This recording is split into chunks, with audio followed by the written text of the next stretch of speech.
ETF index mutual funds నేర్చుకుని stock మార్కెట్లో రాణించాలనుకుంటున్నారా? వెంటనే ఈ నెంబర్కి కాల్ చేయండి.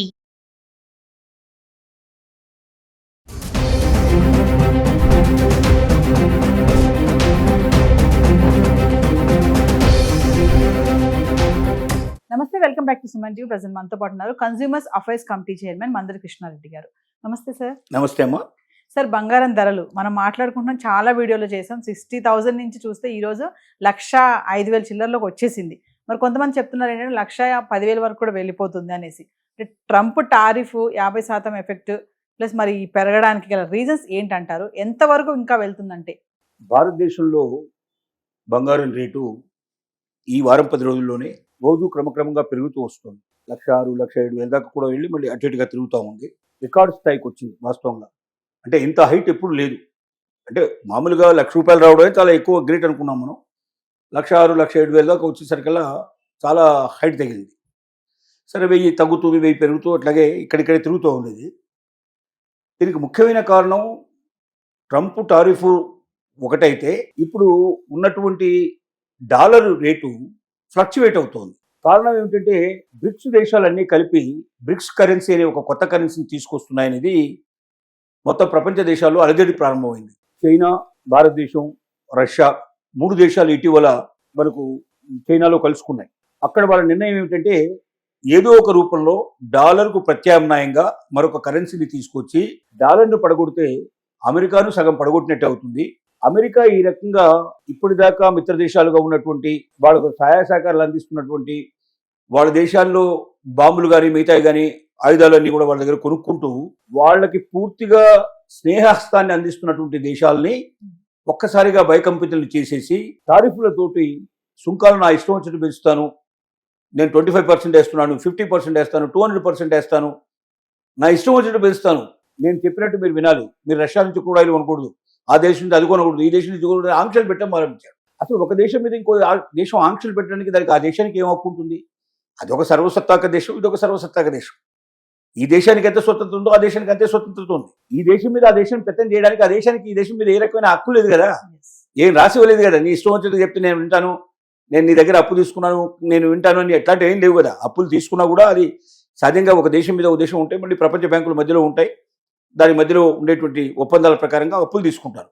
అప్పులు తీసుకున్నా అప్పు తీర్చమని చెప్పి లెటర్ పంపించవచ్చు తప్ప, నువ్వు అప్పు తీసుకున్నావు కాబట్టి నేను చెప్పినట్టు నువ్వు వినాలి, నీ దేశంలో ఎంత ట్యాక్స్ అంటే అంత ట్యాక్స్ నేను వేస్తాను, నీ దగ్గర నుంచి వచ్చే వస్తువుల మీద ట్యాక్స్ వేస్తానని ఈ రకంగా తప్పుదోవ పట్టడం అనేది కరెక్ట్ కాదు.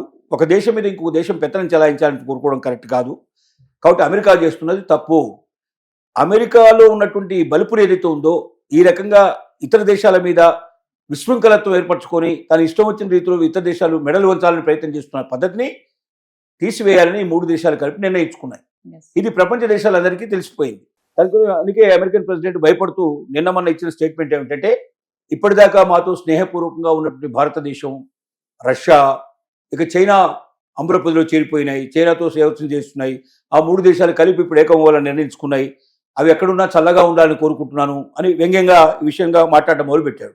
ఇక మా దేశంతో వారు ఇక స్నేహం చేయరని మాకు అర్థమైపోయింది, ఈ రకంగా అతని ప్రవర్తన ఉంది. ఇంకోవైపు అతనికి ఆరోగ్యం బాగోలేదని అతన్ని తొందరలోనే పిచ్చాసుపత్రిలో చేర్చబోతున్నాడని కూడా కొన్ని రకాల వార్తలు వస్తున్నాయి. అంటే ఇట్లాగా సైంటిఫికల్గా అతను మనిషి మానసికంగా విపరీతంగా బాధపడుతున్నాడని, అది మానసిక కండిషన్ సరిగ్గా లేదని చెప్పి కూడా కొంతమంది విమర్శిస్తున్న విషయం.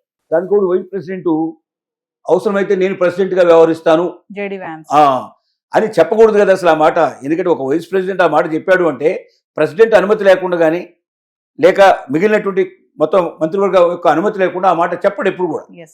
ఆ మాట అన్నాడు అంటే అలాంటి పరిస్థితులు ఏవో అక్కడ క్రియేట్ అయినది మిగతా వాళ్ళకి అర్థమైపోయినాయి.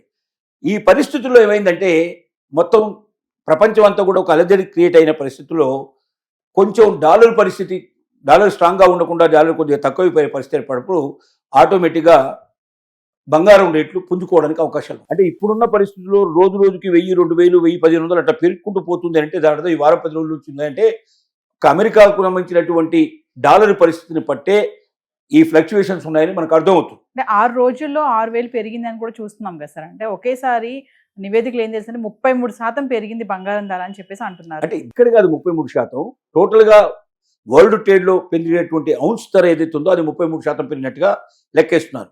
ఈ 33% ఒక రోజులో ఈ 6 రోజుల్లో పెరిగినది కాదు. ఇది ఇయర్ లాస్ట్ ఇయర్కి ఇయర్కి మధ్యలో ఉన్న డిఫరెన్స్ అది. ఒక సంవత్సరం మొత్తంలో 33% పెరిగిందంటున్నారు. 6 రోజుల్లో 33% పెరిగితే ఈ 1,00,000 నుంచి 2,70,000, 1,50,000, 1,50,000, 1,70,000 వెళ్ళడానికి అవకాశం ఉంది. అంత కాదు, ఈ 33% అనేది ఈ సంవత్సరం మొత్తం మీద పెరిగినటువంటి టోటల్ పెరుగుదల. అది కాకుండా ఔన్స్ రేట్లలో చూస్తారు. అంటే ఇక్కడ మనం కొనేది తులాన్ రేటు కొంటున్నాం, అక్కడ ఒక ఔన్స్ రేటు చూస్తారు. ఆ రేట్లలో చూసినప్పుడు దాదాపుగా సమానమైన పరిస్థితులు ఏర్పడతాయి. ఏది ఏమైనప్పటికీ ఇప్పుడైతే బంగారం ట్రెండ్ రోజు రోజుకి పెరుగుతోంది. వెండి కూడా పెరుగుతుంది, కానీ వెండి కూడా ఒక రోజు అడుగు వెనక్కేస్తుంది, ఒక రోజు వెనక్కి ముందుకెళ్తుంది. ఏదేమైనా డాలర్ ఒకవేళ ఇదే పరిస్థితిలో ఉంటే, ఏదైనా ప్రత్యామ్నాయంగా డాలర్కి సపోజ్ ఇంకో కరెన్సీ వచ్చింది అంటే డెఫినెట్గా బంగారం రేటు విపరీతంగా పెరిగినా ఆశ్చర్యపడాల్సిన లేదు. 1,25,000, 1,30,000 కాదు, ఇంకా దాటిపోయినా ఆశ్చర్యపడాల్సిన అవసరం లేదు. ఈ సంవత్సరం అంతం లోపల మనం 2 lakhs చూసినా ఆశ్చర్యపడాల్సిన అవసరం లేదు. అంటే ముందు ఇప్పుడు పండగల సీజన్ కదా సార్, దివాళీ వస్తుంది, దసరా వస్తుంది, పెరుగుతుంది అంటే తగ్గే ఛాన్సెస్ లేవంటారా?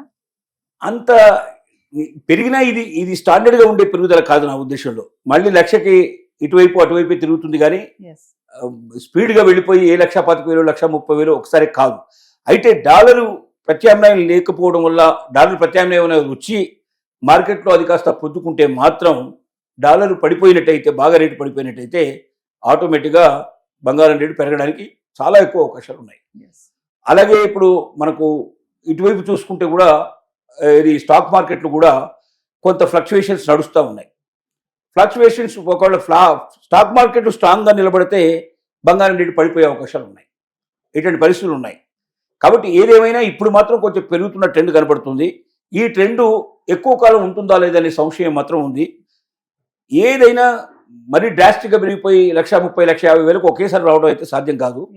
కొద్దిగా పెరుగుతూ తగ్గుతూ వస్తే 125, 130 వరకు అటుపోవచ్చు, లేకపోతే 75 దాకా ఇటువైపు వచ్చే పాసిబిలిటీస్ ఉన్నాయి. ఇది ఇక్కడే అవుతుంది తప్ప ఇంతకన్నా మించి మాత్రం ప్రస్తుతానికి బంగారంలో ఒక తొట్టుపాటు అయితే వెంటనే రాదు. ఏదైనా డాలర్ ప్రత్యామ్నాయం వచ్చి అది స్ట్రాంగ్గా మార్కెట్లో నిలబడితే అప్పుడు ఇంకా బాగా పెరిగిపోయే అవకాశాలు ఉన్నాయి. Thank you sir.